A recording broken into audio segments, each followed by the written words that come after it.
What is up? Welcome to the Pure Desire podcast on YouTube. Lives and relationships are being destroyed by unwanted sexual behavior and betrayal trauma.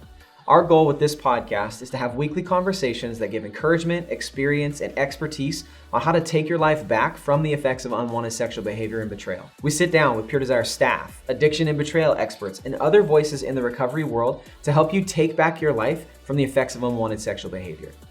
My name is Trevor Windsor, and I am the host of this podcast. If you enjoy the podcast, please like, subscribe, and share it with others. All right, here's this week's episode. Bobby V, welcome back to the podcast, man. My pleasure. Glad to have you. Hey, thank you. It's glad to be had. Can we make it more awkward? You ready? Yeah, ready, set, go. All right. We're excited to have you back today. We're going to talk through an important piece to understanding sexual addiction. And really what it is it's the matrix of addiction. And as soon as I hear that word, I think of, Matrix 4. I think of Neo, blue pill. It's not. Yeah, that's right. That's right. This is not what we're talking about. I say it's not related to that. Not related to all. the Matrix whatsoever. But this is something that shows up in our clinical work. It's something that we see in our resources as well. And so we wanted to talk about it because we think it's really important to the recovery process. So first things first, it's definitely not Neo, Morpheus, red pill, blue pill. But Bob, what is the matrix of addiction? What are we talking about? Yeah. I just want to make Matrix jokes. I want to talk about glitches in the Matrix. Yeah, there you go. Yeah, deja vu. The Matrix of Addiction is a tool that we use to help addicts primarily, but to help people understand the rituals and the patterns that they get into with not just addictive behavior, but the stuff that's leading up to the addictive behavior, right? Because we know that for an addict, like acting out is not an isolated event. And so the matrix is something that helps them to understand really what leads up to all of that and also what follows it, because it's not isolated before, not isolated after, like it's part of this larger thing. Yeah, it's understanding that, relapses don't happen in a vacuum. We don't just fall into relapse. And I know early in my recovery journey, that was part of what I was worried about because our marriage was really on the brink and it felt like if I have another relapse, my wife might leave, and I don't know that I can prevent it because I had looked back at my history and it just would feel like I was cruising along and then bloop, I'd have this bad week or whatever. I'd act out, feel horrible, go through the binge purge cycle and then get back on track and things would go along well for a few weeks or a few months, then bloop, have another relapse. Yeah. And I was just terrified that I was going to have another one of those relapses and wouldn't see it coming. And I think for me, that matrix of addiction process, using that tool, was one of the most helpful parts of my first 7 Pillars group, just because I saw with real clarity, it was like, wow, there is some huge predictability to the steps I take. And they weren't always exactly the same. And I think that's why I had been blind to it and why I was in some denial, because I had rationalized so many small behaviors for so long that I hadn't seen the way that they were preconditions to a relapse. And once I started to kind of see this cycle, it was like, oh my word, that in a way, maybe in a good way, I felt foolish. It's like, how have I been so blind to this pattern that sometimes would start days or even weeks before of just going through some of the same rituals. And I know we've talked about that on the podcast, Bob, that process of addiction that involves kind of those rituals and preoccupation. And this is just a tool to help you see those so that you can prevent that cycle from taking place. Yeah, the way I would describe it is this is just your relapse pattern. You're looking at it from really almost like 30,000 foot view looking down on it. So if matrix of addiction makes you think of, the matrix or is confusing, just think of it I think that way is helpful, the relapse pattern. Yeah. And we're going to walk through it here obviously more, but it's circular, it's cyclical. Yep. And we get that pattern then is cyclical. And so we're using the term relapse, but even like the matrix of addiction also applies to acting out. So like to differentiate those two things, right? The relapse is what we do when we've had a period of sobriety. Acting out is when we're still just regularly doing that. And so the matrix of addiction, I think, applies to both of those. Like if we're caught in the pattern of acting out, we're still in this cycle. Yep. In the matrix, in those terms, like in the cycle that's just perpetuating forward. But even if we have a period of sobriety and we end up then over here in relapse after a period of sobriety, then it's still that same kind of cycle. Yep. And so we're trying to be able to identify those factors. Yeah, so you're getting into it a little bit here, Bob, but talk through how does the matrix of addiction help us understand our relapses? And why is it so important in recovery? Yeah, sure. This analogy might fall short. I'm so excited for it. Yes, excellent. Let's take a run at it. Like if we're going to eat a meal, right? You have me so far, by the way. Okay, perfect. Like the meal, a lot of times we think of that as this isolated event. But like in order to have that meal, like there's a whole precursor of things that have to happen, right? Like we're waking up, we're expending energy. Like because we're expending energy, like our body is using up these resources, and because of that, we're slowly getting hungry. And then basically we can either plan for what we're going to eat, right? And so then like we start thinking about, oh man, I'm starting to feel hungry. So what am I going to have today? Like, and so we start planning out, oh, I think I'm going to get that Popeyes spicy chicken sandwich. Like, so we're planning for that. Where's the nearest Popeyes? Like, okay, can I? You just engaged Nick, by the way. In this illustration, you got him now. I don't need to go near a Popeyes today. However, I can make an excuse to go that route to end up near the Popeyes so that it's convenient to get some Popeyes, right? And then we go and we do all of these things. We change the course of our day, so we end up in that neighborhood. So we end up on that street so we can get some Popeyes. But then we're like, oh shoot, I know my doctor told me my cholesterol is too high, and I told my wife that too. So I better not bring this Popeyes home. I just need to eat this Popeyes in my car in the parking lot, and then find a trash can conveniently located so I can dispose of the evidence before I get home. Right. So there's that, but then there's also sometimes I start to feel hungry, and you know what? I'm just not going to think about that. I'm not going to think about that I'm hungry, and then I'm going through my day, and all of a sudden, like I walk past, a bag of cookies, and then I'm like, "Ooh, I'm hungry, cookies." Right? It's not premeditated. I don't plan it all out, but because I'm not thinking about it, I still end up doing this. Because you didn't plan. Because I didn't plan, I end up eating these cookies. And so I think, like in terms of relapse and the matrix of addiction, it's kind of like that. Right. It starts way back here. And we start like we're just going through the course of our day, and we're depleting ourselves of neurochemicals. We're having difficult conversations with people, and then we start to feel kind of this discomfort, right? This grumbling, and we either start to then ritualize of like, okay, how can I end up at Popeyes? How can I end up alone with a device so that I can look at pornography and masturbate? Or we don't think about it, and then all of a sudden we're in the bathroom with our phone alone, and and that's why this is so helpful, is because it helps me see that relapse doesn't start at the point of relapse. Nick, I've heard you say this before, where like being healthy is not being able to sit in front of the computer late at night and say, I'm not going to look at porn, and I don't look at porn, and I'm successful, and I move forward, with that day or that night. What it is making plans before you even get to that point to set yourself up for success. And I think that that's what this tool helps you do. It helps you see that relapse is not just, I had a triggering sexual thought. It's tying it to what happened during that week, what happened during that day, maybe in the last hour that triggered me emotionally, that pushes me into exploring preparing myself for when that sexual trigger happens, then relapse is going to happen. Well, and recognizing that those patterns are not random or disconnected. I mean, even with your Popeyes illustration, Bob, if someone really loves Popeyes and has been there before, this is probably a kind of pattern they've gone through a lot. And if they know for a health reason they have to make a change,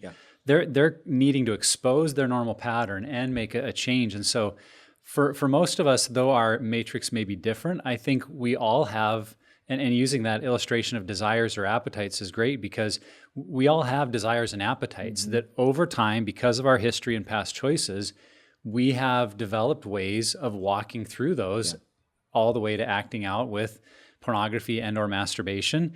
And that's a very, very powerful chemical sequence in the brain as well, that it's starting to seek out. And so if you can identify where does this pattern start versus we tend to be focused on where does the pattern end, then we can really start to make some traction. And that's just a really good principle for life in general. Like if you can reverse engineer where you want to go or who you want to be and start doing those things now that set you up for that, that principle applies outside of recovery as well. Sure. Yeah, we don't eat the Popeyes just because we like Popeyes. Yeah, and that's part of it, but it's because Popeyes is good. It's really good. Yeah, it's $7.98 if you get 2 sandwiches. It's a great illustration. I know you were nervous at first, but you did a good job. Oh, thank you. We liked it. It landed. Yep, okay, good. Yep, it did. We'll see if the listeners it lands, but it landed here.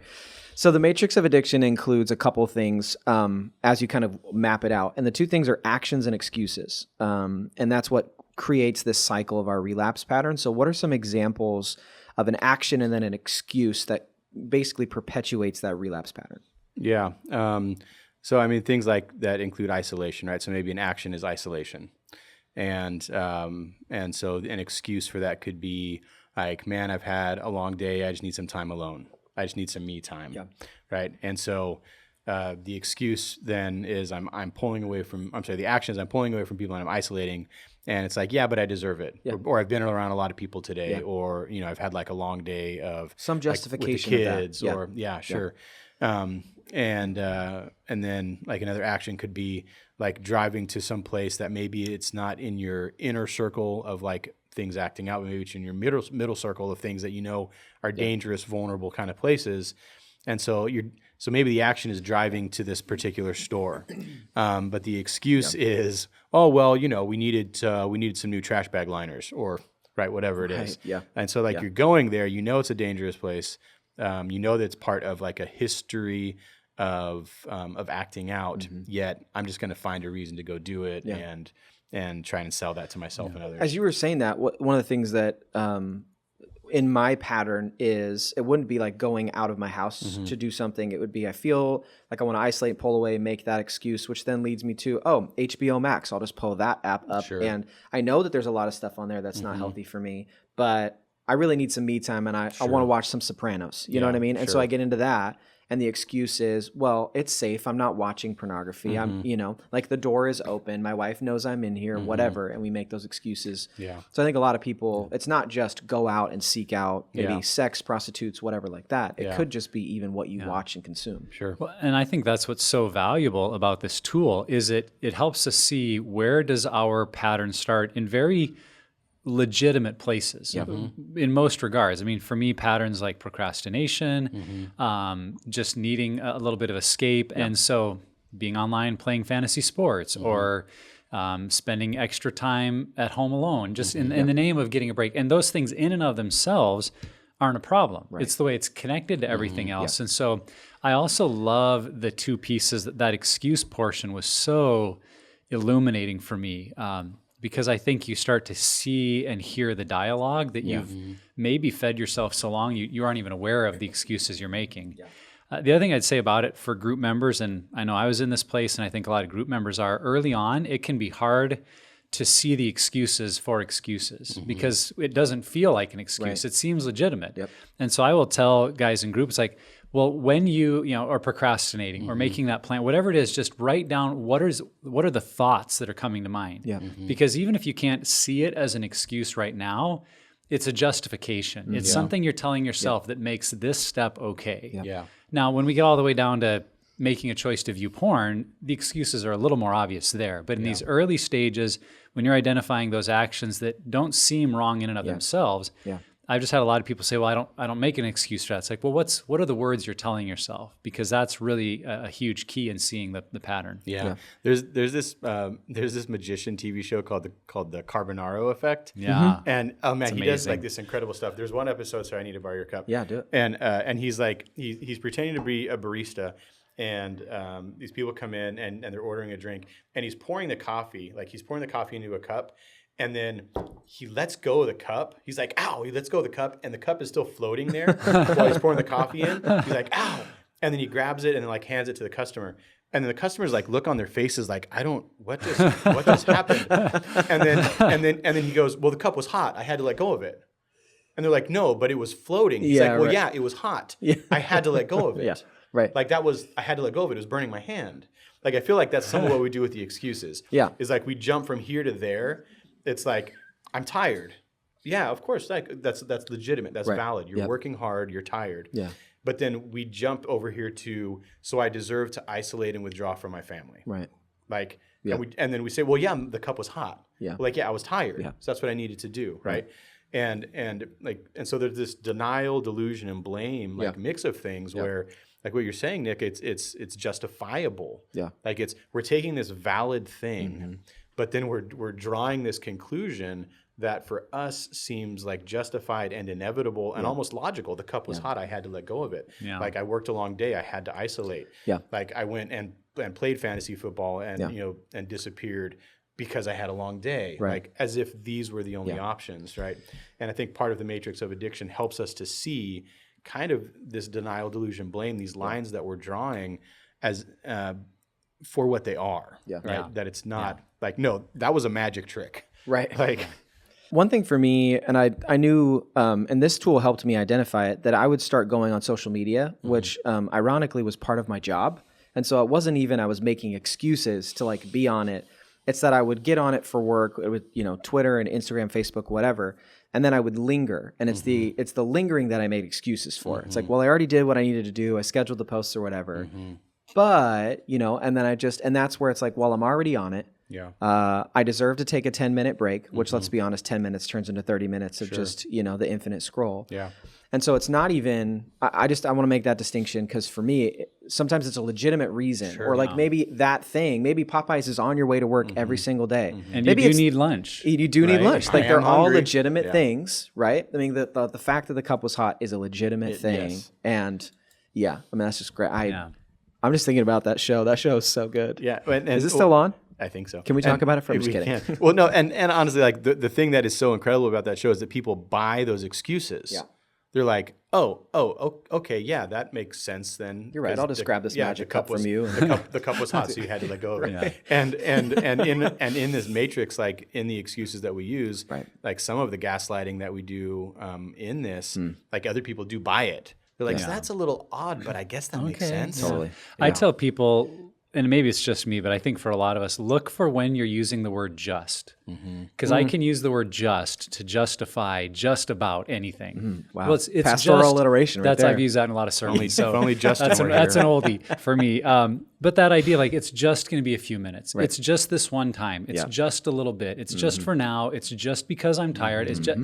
And is whenever I hear myself using that word just, like, ooh, there's one of my excuses. Yeah. Sure. Because that's a justification. So look for that. Yeah. Bob, let's play out what the matrix might look like for someone. We've been giving some examples, but could you try to walk through maybe an example from start to finish of what would be a good example of the lowest common denominator where someone's matrix might start and the excuse, and then just kind of walk through until they're at relapse and then the binge purge cycle. Yeah, sure. So, I mean, if we think about this as a circle, I think in general, for me, I think of the matrix this way, and I know that we kind of maybe some of us practically use the tool a little bit different, but the circle still completes. Yeah. For me, the matrix usually starts with either like the neurochemical part of someone who is continually acting out and they don't have sobriety and their dopamine levels are up and down and they've got this dopamine low, and then like it starts with the discomfort that comes from that, and so they start seeking basically like relief from that, right?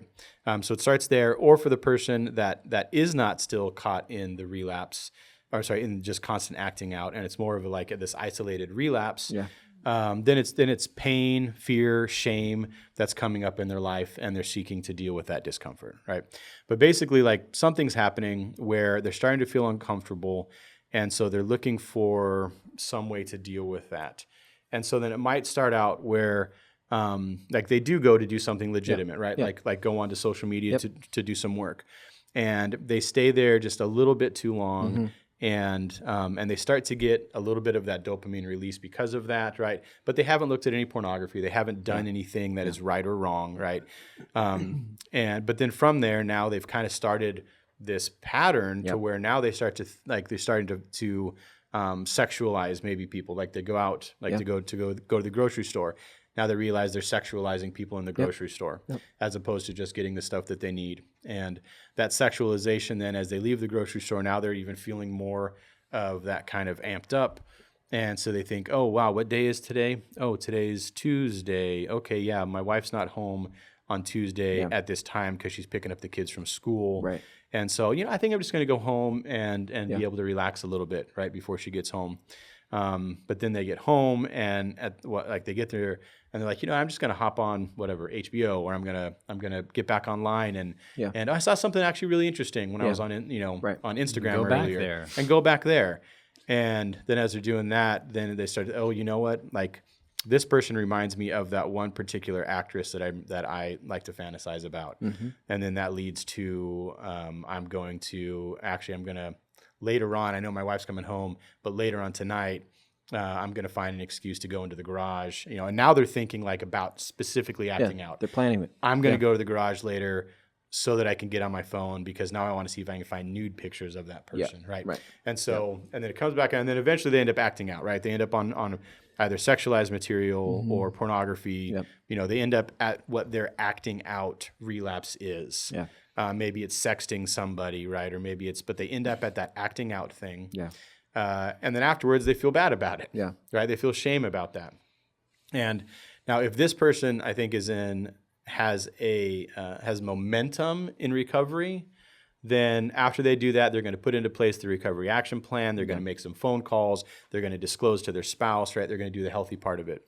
If they don't, then that shame is discomfort, and they're going to sit with that shame for a few days until they start this whole cycle over again. Yeah. And I really do think like those are the times where my brain, at those moments, because it starts with emotional pain or discomfort, as you're saying, that it's like my brain remembers the things that I like almost want to forget. That IMDb page for that actress where I can see what movies she's in and I can see what the rating is, and then this is from my story, right? Yeah. Like this is what I did. So Instagram was a part of it. And then, because what that does is it's just these like small kind of nudges in the direction of relapse that over time happen.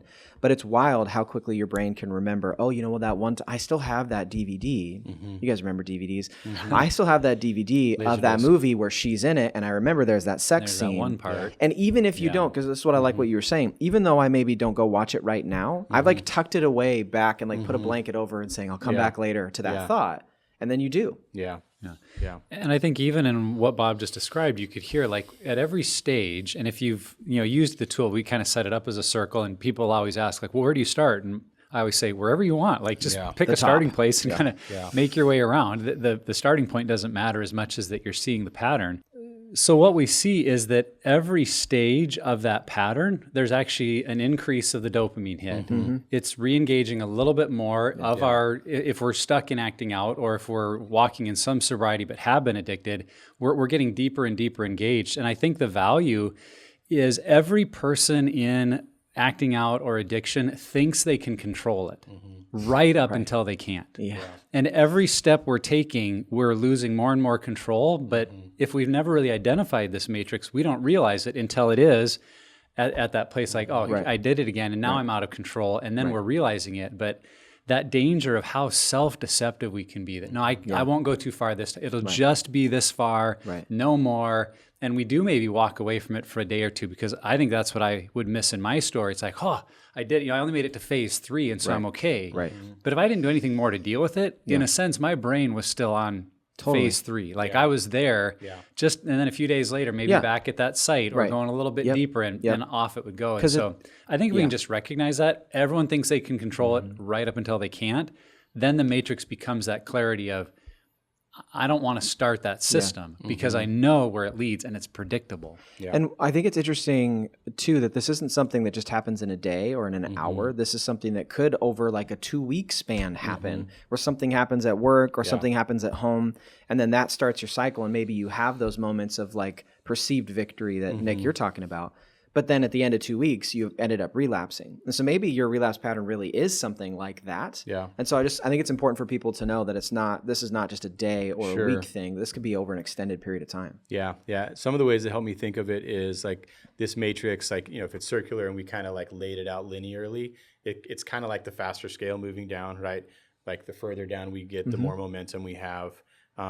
Dr. Carnes in Facing the Shadow kind of describes it as a boulder at the top of a hill, like at the top of it. So this is in the personal craziness index there. Yeah. The boulder at the top of the hill, but then it starts rolling down the hill, and the further down the hill it gets, the more momentum it picks up, right? Yeah. And it's the same idea, like Nick, what you're talking about, right? Whereas they get going and they feel like, oh no, I can stop this. Yeah. Right. But the further down the faster scale you get, or the further down the hill the boulder gets, like, no, we become powerless to this at some point in it, right? Where it's got so much momentum, and it's just so out of control, and it's so beyond just, oh, I can do this in private, right? And I think that's the thing. It's not beyond our control that we're stuck in this, unless we're trying to do it alone. Yeah. Like if we try to stop that boulder, like stop that momentum by ourselves, then that's where we fail. Which is why it's so important to have a group experience. And that's why we prioritize it here, is because you do have people you can reach out to right in that moment. And what's great is the longer that you use this, the quicker you're going to notice that pattern and reach out earlier, so that you've got 4 or 5 other people standing at the top of the hill holding the boulder in place, rather than we got to catch up to it first and then push it back up. Yeah. Well, and you're going to hear other people share their actions and excuses, and a lot of them, you might not relate to all of them, but some are going to be like, done that one I've before. heard that. Okay, right. that just provides a ton of clarity in the process. Totally. Sure. Yeah. Yeah. I mean, it's like in group or in counseling, when someone comes and they say, I didn't have time to get my work done because, I have a job, right? Or because I'm married, or because I have kids. And it's like, dang, dude, I got 3 jobs. I'm married. I got kids. Right. So we hear those excuses and we start to know, okay, yes, you do have a job. Right. Yes, your week was busy. Yeah. Right. Yes, it was stressful. Yeah. Like, yes, there's a pandemic. Yeah. You know what I mean? Yes, yes, yes. And that's not that straight line that immediately leads to, this is why I do this. Right. So as we're going through this exercise, what are some observations that we pick up on? What are things that come to the surface that we need to pay attention? And just in recovery, if we're in this pattern of relapsing, or we're trying to create some sobriety or maintain it for an extended period of time, what are some things that kind of rise to the surface as we go through this exercise? Yeah, putting together this matrix of addiction, one of the things that I think has been helpful is to kind of pair and partner this with the 3 circles exercise that we do, and helping to identify like what sobriety is, like, or what relapse acting out is. Yeah. And that's the inner circle. The middle circle then is, areas that have become problematic for us historically, that have led us to acting out. Yeah, guardrails. They're vulnerable places. We refer to them as guardrails and the 7 pillars. And then outer circle is stuff that we're doing for health and self-care. And so if we look at specifically the middle circle, those guardrails, those things that are gray areas for us, we find a lot of helpful information, I think, for the matrix of addiction, because a lot of that stuff, it's not right or wrong, but it's part of our ritual where we start to do these things and make justifications for us to put ourselves into vulnerable spots, to where then the momentum picks up and we end up acting out. And so I think even using those 2 tools in conjunction with each other is really helpful. Like, look at what you have in the middle circle, and kind of migrate that over to the matrix of addiction infographic worksheet tool. Totally, yeah. To help fill in some of those blanks. Yeah. Yeah, I always think about how important it is to, and we kind of mentioned it, but to work the process backwards. Because I think early on, it's not uncommon for someone to say, I have no idea what my matrix is. I just know I do things I regret and I feel the shame. Yeah. And then I work really hard to get better. They can describe the binge purge, but they haven't seen the pathway in. And so to just say, well, work it backwards. If you know what you do is you act out by looking at porn on your phone in the bathroom, what happens prior to that? They might realize, well, yeah, I was wasting a whole bunch of time on Instagram pics that I shouldn't have been watching. Like, okay, what happened before that? Yeah. Well, I'm usually doing it after my wife and I have been fighting. Like, okay, what happened? Why were you and your wife fighting? Well, because I'm hardly ever home because I'm working too much and I'm tired. Right. Like, okay, well, why are you working too much? Well, I'm overcommitted to making money and paying for my boat. And I'm kind of obsessed. Now you're starting to describe where it starts maybe is actually your obsession with possession or making money or working. And you can start to trace it through and go, oh, that becomes clearer. So if you're stuck, work backwards. And again, what we've said, the value of being in a group, hearing others describe a pattern, you're going to see some commonalities. So that's a huge help too. And I've had group members who, I've been a part of this, and I've had group members help me with it too. Well, they'll ask a question. Have you noticed the last, however many times you've relapsed, that this is a common theme? Like, I'm just picking up on that, because you can do that, and that's super helpful. And that really can't happen without that group experience where you have other people who are part of that process.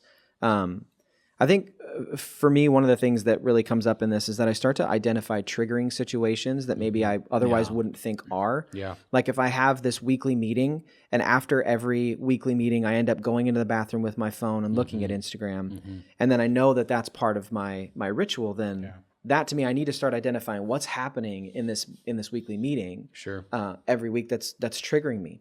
I've heard stories of people who have family that come in from out of town, and within that 2-week span, they end up relapsing every single year when the family comes in. It's always this 1 week.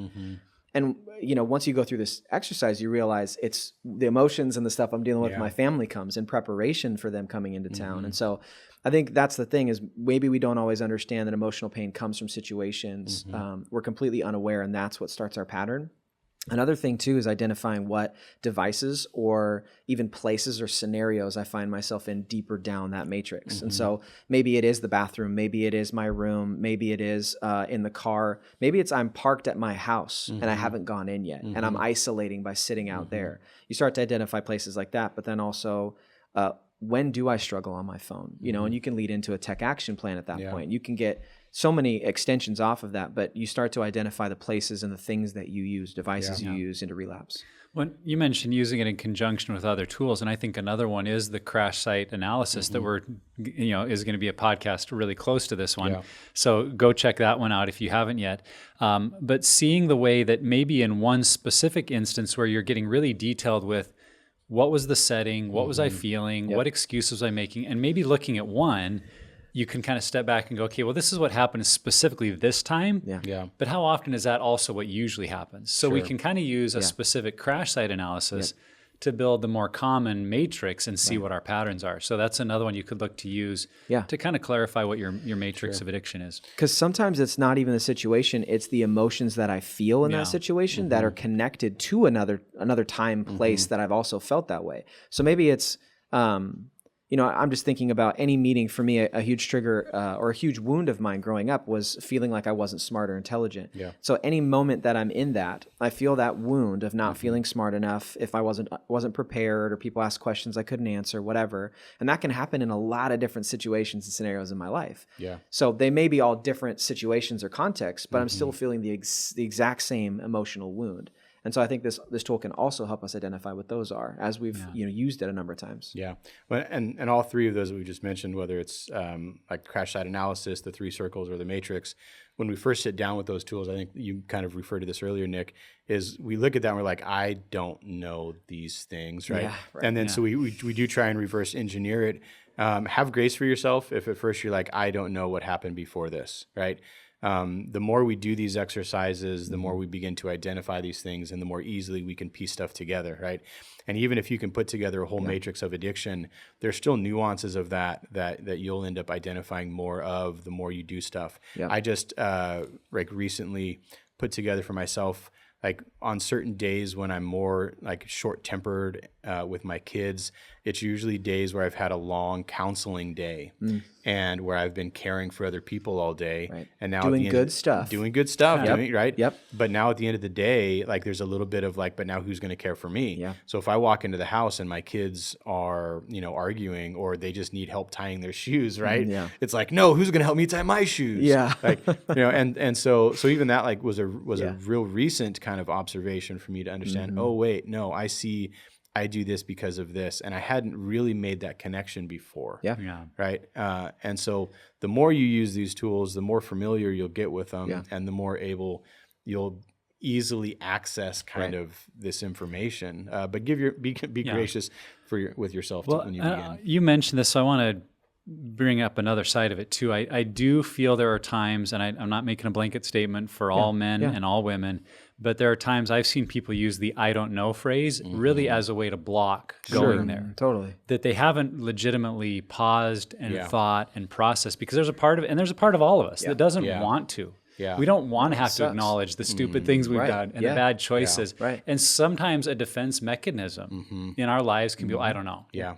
And just kind of avoid, like, okay, I get that if you sat for 20 minutes and tried to think, and you may have some mental blocks there. Sure. You may have such severe denial structures, you really can't see it. And that's honestly a place where you need to get with a counselor. You need to get with an expert or a coach that can walk you through, like, well, let's just talk through it, and it can help you. But I think for other people, they didn't stop even long enough to worry about it. So I've sometimes said, well, how long did you spend trying to work through this? Like, well, I read it and I didn't get it, so I quit. Like, okay, let's maybe lean into that a little bit. I went to the grocery store the other day, and there was an item that I needed. I couldn't find it. It was like an organic kind of item, and I asked the guy that worked there, and I was like, oh, hey, like, do you know where this is? And he said, I'm new here. I don't know. And then he went back to what he was doing. And so then I was like, oh, hey, yeah, no, I really appreciate that. You know what might be more helpful for me next time is if you said, I don't know, but I'll find out. Yeah. Right. Is that a radio on your belt? Could Yeah. you call maybe And I was trying to boss? be kind because I'm like, yeah, dude, I get it. You're new. You don't know where it is. You might even feel dumb for not knowing where it is. Right. Sure. But a helpful answer might be, I don't know, but I can find out for you. Right. Yeah. And then that same week I was at another grocery store and I asked the guy where the queso fresco was. And I was like, oh, hey, do you know where the queso fresco is? And he's like, you know what? I'm not sure. But he turned around and he's kind of like with his hands, like looking on the shelf. And then he moves down a little bit, and then he walks all the way down the aisle, and he's like, I think he's looking around, and he's like, I think it might be down here, and he grabs it, and it reaches all the way back, and he pulls out the queso fresco, and he hands it to me. And then when he turns around, he grabs his walking stick and walks. He was blind. Oh my Like God. the employee was blind. Holy cow. Right? And he didn't say, I don't know, I'm blind. I'm blind. He didn't say, I don't Thanks a know lot, where. pal. He didn't say, I don't know where it is, and I'm also blind. He said, you know, I'm not sure. And like the blind employee helped me find my queso fresco. Yeah. That was even way back in this shelf. Right. And it's like it's like what you're saying, Nick. Like, I don't know. Yes, have grace that you don't know, and let's find out. Let's try. Yeah. Like, Right. there's no excuse to not continue to try to find this stuff. Wow. out. So good. So Bob, maybe the most important question, once we know this, like once we've written out our matrix of addiction, we can see it, it's getting clear. What do we actually do with this information? Because if all we do is like write it up, it can actually be a little bit shame inducing. Like, oh, great. Here's all the dumb excuses I've made for all the dumb things I've done. What a wretched man am I? Yeah. So what is the value and benefit of knowing our matrix of addiction, and how can we put it into practice in our recovery and sobriety? Yeah, I think one of them is the more familiar we are, the more we're going to notice these things when they're happening, right? We're not going to be delusional when we start to do some of this stuff. Yeah. We're going to see, oh no, I'm doing this because of this, and then we'll ask ourselves, but what's the emotion behind this, right? It's not just these weekly meetings that are triggering for me, but it's this emotion that's behind it, and I can address that. I think another thing is too, we can give this information to other people, right? People that we're in group with. We have versions of this in the counseling we do, like in the Genesis process, where there's a card where they write out their most common thing in each level of the faster scale, and they give that to somebody, right? Because it's like, hey, help me. Like, if you see me starting to do this, then, you know, help me identify that. But I think a big part is just understanding addiction, understanding our patterns, giving these things the weight that they deserve. That it's not just you're going to go like play fantasy football. It's not just that, right? It's that is connected to this. Part of my pattern. And if we know it and we acknowledge it out loud to other people, and we let those people know this is part of it, hey, can you keep an eye on it? Then we're bringing this stuff to the light, and we're not keeping these secretive patterns, right? And you talked about the 3 circles too. I mean, earlier, I think that's what's so helpful about connecting these tools, is that now I know what new rhythms and practices I need to put in place. Like, you know, we talk about this a lot at Pure Desire, that the inner circle is important to identify, and the middle circle is also really important to identify those guardrails. But the most important is identifying the outer circle activities, the things that perpetuate my own health, the things that I do that help me maintain health. And I think that that's what you do, is you look at, okay, if I know where my pattern starts, and I know in these certain situations I feel that emotional pain, or I run into this trigger or wound, then I can start putting healthy practices in and around that. That if I know, I mean, let's say my marketing communications team, let's say every single Monday at 11, I know in that hour meeting I'm going to get emotionally triggered for whatever reason. We're not doing the things we need to be doing. I'm not as good of a leader, whatever. Well, if I know that the meeting ends at noon, then at 12:01 I can set up go on a walk with Justin outside. I thought you were going to say go to Popeyes. With Justin. That is not healthy for either of us, Justin. You know that to be true. But which is why it's something that I can put those. Stay with me, guys. Gosh, I was in the middle of a really good. Bob's the one that mentioned Popeyes. I'm still there. I'm sorry. You brought it back up. But you know what I'm saying? Like, you can start to implement things, you know, before or after things. You know, I've said too, coming home sometimes is really, really difficult for me. It's been a long day, and I know when I walk in, I'm going to help my wife with my kids, who's been home with them all day by herself. She's exhausted. My kids are going to want to see me. And, you know, you were talking about it earlier. It's like, who's going to tie my shoes, right? if I know that that's how I feel, then the 15 or 20 minutes I'm in my car, I can be just praying. I can make a phone call and a check-in. I can do some just self-reflection. There's a lot of things I can do to prepare myself for that moment. Yeah. Because when I walk in, and if I don't connect with my wife right away, and I can tell she's really upset and had a bad day, or I realize like, Brady, I don't want to spend time with you right now. Leave me alone. Daddy's tired. I'm going to feel shame, which is going to start that cycle. Sure. And so it's those things where I can put those practices in place now that help me get healthy before I even walk into the situations that could start my pattern. Yeah. And I think what it helps us do is we know where to do the work. Yeah. I know Jeremy Weil says it on the Conquer series, and a lot of people have said it, that it's not about trying harder, it's about trying smarter. And so most people who are in a pattern of acting out have been trying to change. Right. That's why we're in group or using this tool, because we've worked hard to stop. But usually we've been working at stage 5 or 6 when that boulder in your illustration, Bob, has been rolling downhill, and we just keep getting flattened by it. Yeah. The value of the matrix is now we do our work in phase 1 or 2. We realize, oh, I'm procrastinating. Oh, I'm tired. Oh, I'm getting edgy. And now if I do work there, and it's usually at a place we can make some adjustments pretty easily. I mean, for me, fantasy sports is a big part of it.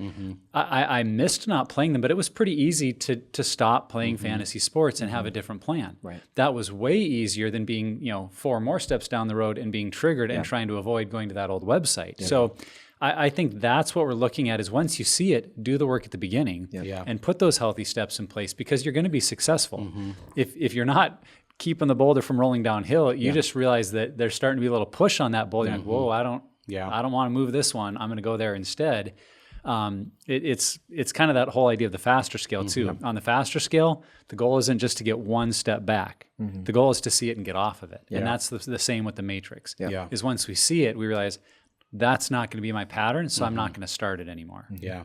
As you were saying that, like the tools that we have already that you can use for this is like an escape plan, right? So you start to see this thing go into play, the matrix, like the cycle starting, go to whatever your escape plan is. We also have things like fire drills where you like are testing this out. Hey, let me just practice. Okay, what do I need to do in the event of, right? Yeah. But then also the restoration checklist that's taken from the faster scale, right? You see yourself on the matrix, you can just immediately go to that. Do I have any current secrets? Am I identifying fears and feelings? Am I resolving problems? Am I keeping commitments, right? So we have these tools that already exist. That, like you're saying, Nick, that we proactively step into, right? We don't let this cycle play out and then do something like, no, we can immediately go to these things that we can prepare ahead of time, so that we can do something healthy instead. Yeah. It's just it's so good, and such a great reminder for maybe some of you who are listening who you've been using this tool before, have used it in the past, that it's still something to keep fresh on. It's still really, really important. And for those of you that are early on in recovery, this is an essential tool to not only creating and establishing sobriety initially, but maintaining it over the long haul. Because we know that relapse doesn't start with that sexual thought in the moment. It starts so much further back. So, we need to know what sets up our crash, what sets up our relapse. If we want to stop doing it, we have to be, and that's just so key. And everything that we talk about is awareness. It's self-awareness, emotional awareness, situational awareness of what gets us to the point of relapse. And sobriety and health is absolutely possible because of tools like this. So, Bob, thanks for being here. Thanks for doing what you do, and thanks for just hanging out with us. Yeah, my pleasure. And wherever you're at on your journey, Pure Desire is here to help create a roadmap for your healing. If you or someone you know is impacted by sexual brokenness or betrayal trauma, go to puredesire.org and let's start the healing journey today. Don't forget to subscribe to the podcast and drop us a review. It helps others find the podcast. Each week we put out new content to help you on the road to healing and freedom. And lastly, never stop being healthy.